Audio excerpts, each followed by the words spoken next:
इलाहाबाद उच्च न्यायालय ने लॉर्ड कृष्णा पब्लिक स्कूल की कथित फर्जी मान्यता के मामले में कड़ा रुख अपनाते हुए सीबीएसई बोर्ड से विस्तृत जवाब तलब किया है।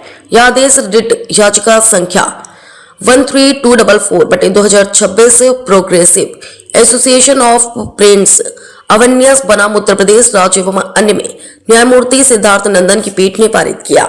संस्थापक दीपक सरी ने बताया कि न्यायालय ने याचिकाकर्ता और प्रतिवादी पक्षों की दलीलें सुनने के बाद राज्य की ओर से प्रतिवादी संख्या 1 से 7 के नोटिस स्वीकार किए जाने का संज्ञान लिया, जबकि प्रतिवादी संख्या 8 और 9 को एक सप्ताह के भीतर नोटिस जारी करने का निर्देश दिया। मामले की सुनवाई के दौरान प्रतिवादी पक्ष ने याचिका की ग्राह्यता पर आपत्ति जताई, जिसे याचिकाकर्ता के अधिवक्ता मेघा त्यागी और अमन आर्य ने खारिज करते हुए इसे जनहित से जुड़ा विषय बताया। पापा संस्था के संस्थापक दीपक सरी ने बताया कि अदालत ने स्पष्ट किया है कि फिलहाल यह विचार किया जाएगा कि संबंधित विद्यालय के पास संचालन के लिए वैध मान्यता है या नहीं।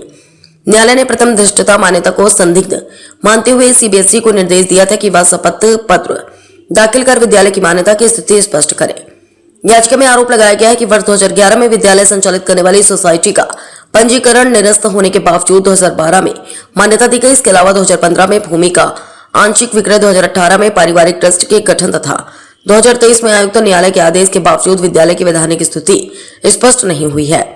न्यायालय ने मामले की गंभीरता को देखते हुए अगली सुनवाई 29 अप्रैल 2026 निर्धारित की है और इसे टॉप 20 मामलों में शामिल किया है। याचिकाकर्ता दीपक सरी ने कहा कि यह प्रकरण छात्रों के भविष्य और शिक्षा व्यवस्था की विश्वसनीयता से जुड़ा है। उन्होंने अभिभावकों से बच्चों के प्रवेश से पहले विद्यालय की मान्यता की जांच करने की अपील की है। आगरा से मुकुल शर्मा, समाचार 24। आज प्रेस वार्ता बुलाई है आपने, अब क्या जानकारी है, क्या मेन मकसद है? आगरा में बहुत सारे अमान्य स्कूल चल रहे हैं। उन्हीं में से एक स्कूल की जानकारी हमें प्राप्त हुई थी कि आगरा में एक स्कूल है Lord Krishna public school station road Kirawali पर, जिसकी जमीन आधी बेच दी गई है, जिसकी सोसाइटी की मान्यता 2011 में ख़त्म हो गई और 2012 में आप ताज्जुब करेंगे उसे मान्यता मिल गई। जब सोसाइटी की मान्यता ही 2011 में ख़त्म हो गई थी, 2012 में मान्यता मिल कैसे गई, ये एक बड़ा सवाल है। 2015 में उस श्रीमान जी ने उस स्कूल की आधी जमीन भी बेच दी, तब भी उनका स्कूल चलता रहा। 2018 में उन्होंने उसी नाम से, देखिए मैं आपके माध्यम से ये बताना चाहूंगा, जैसे मेरा कोई ट्रस्ट है तो मैं उसके माध्यम से एक नहीं 5 यूनिट अलग अलग खोल सकता हूँ सेम स्कूल के नाम की।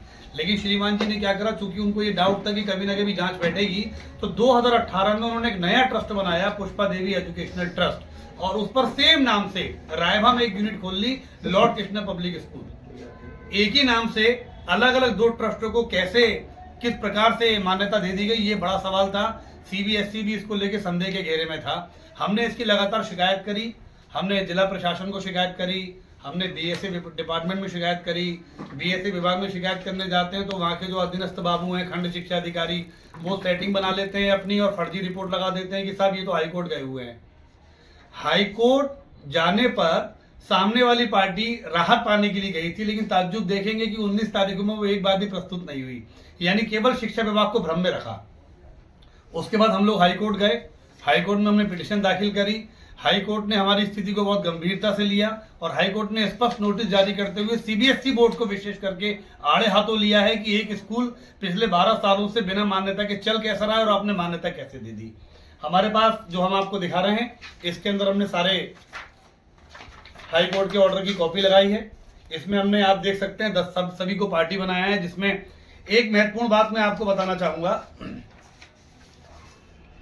2025 जुलाई में शिक्षा निदेशक का एक पत्र जारी होता है।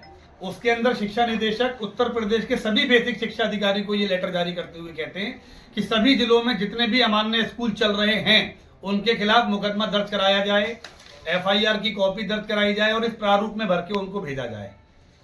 2025 जुलाई में ये आदेश आने के बाद भी क्या आगरा के बेसिक शिक्षा विभाग को ये नहीं पता था कि किरावली में फर्जी स्कूल चल रहा है बिना मान्यता के? इस पर कार्रवाई उन्होंने नहीं करी।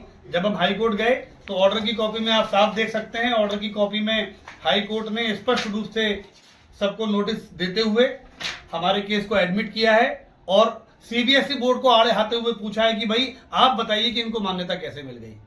सीबीएसई बोर्ड के जो वहां पे स्टैंडिंग काउंसिल थे उन्होंने ये भी कहा कि इस एनजीओ को सीधे तौर पे कोई नुकसान नहीं हो रहा है, लेकिन हमारी विद्वान अधिवक्ता जो सर्वोच्च न्यायालय में भी प्रैक्टिस कर रही हैं, अमन आर्य जी हैं, हमारी मेघा त्यागी जी हैं, उन्होंने बड़े मजबूती से पक्ष रखते हुए बताया माननीय न्यायाधीश महोदय को कि 250 से 300 बच्चे जो उस स्कूल में वर्तमान में पढ़ रहे हैं और जो पता नहीं कितने बच्चे उस स्कूल से अभी तक पढ़ के निकल गए हैं, जब स्कूल पर मान्यता ही नहीं है तो उनको दिया गया रिजल्ट क्या वैध है?